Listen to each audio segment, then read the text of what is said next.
the company I work at is Infinite State Games. I'm the creative director. Yeah. We've been going in our current form since 2008. There's 2 of us, and we're very much winging it from day to day. Okay. So what sort of platforms are you working on? What kind of games are you making? We started working on iOS platforms. We've got 3 games out on iOS, and we recently started working with Sony, so we're starting to bring some games to Vita platform now. Starting with a game called Avoid Droid, which we're making, which is coming out at the end of May. And then after that, we're going to try and bring one of our iOS games, Frutorious, to Vita as well, but we're going to rename that Mr. Fruits. But, Okay. yeah, so iOS and Vita.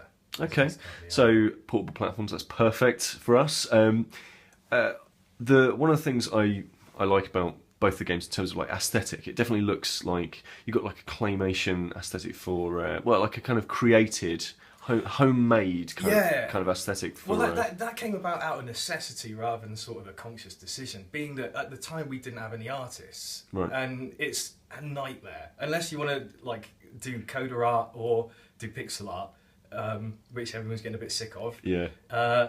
You've got to try something new, and it's so much easier to make a little model out of clay and take a photograph of it than it is to draw. So, and also, like, how long did that take us? Like a day, and like banged out all the characters and all the level stuff. So this sort of like homespun aesthetic comes from a necessity rather than necessarily like a first choice. Necessity. Yeah, absolutely. Yeah. And so there is this necessity. And it comes from maybe not necessarily having like a massive budget to make a game.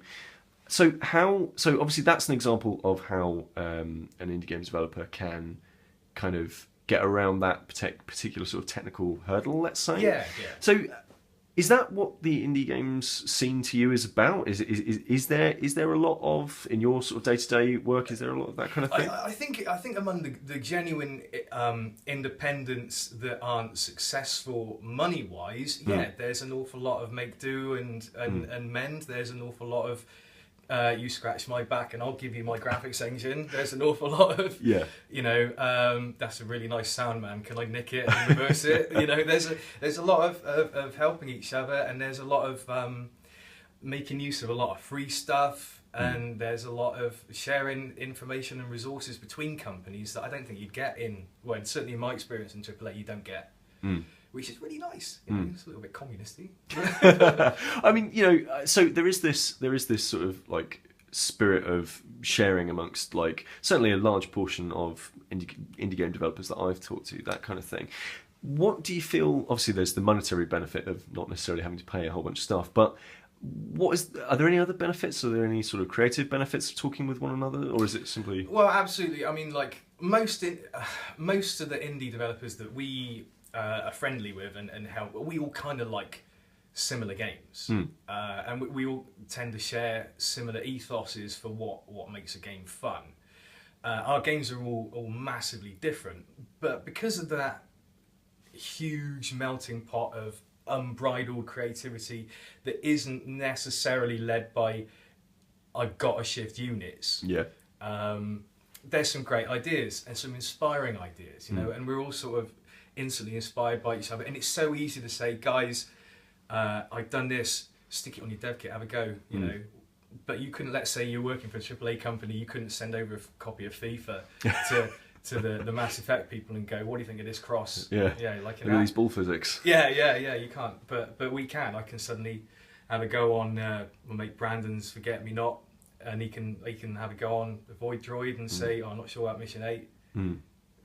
So there's so we've talked about art. I think you're sort of like touching there on like sort of crowdsource testing, that kind of thing, and sound and that sort of thing. Like, what else? What else can you get from these things? Or do you find like crowdsource testing actually works out well? Yeah, crowdsource testing's worked out great for us. I mean, we've taken full advantage of that. Obviously, we can't afford focus groups. We can't afford to get a load of people in with a Greg's platter for the afternoon. So we do our testing through a couple of ways.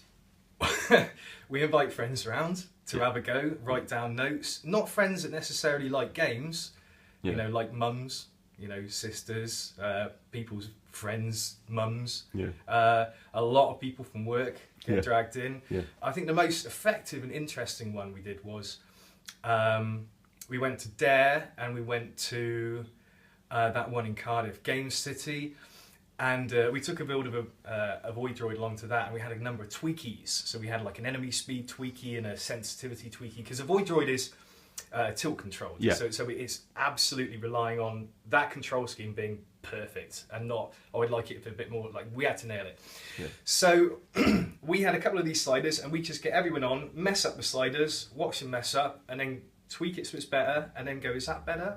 Tweak it, is that better? Just like, we go to the opticians, number 1, number 2. Yeah. And we did that again and again and again and again and again, and put them all together, got the average, tested it out. Yeah, it's bang on. Yeah, fantastic. Thank you, crowdsourcing.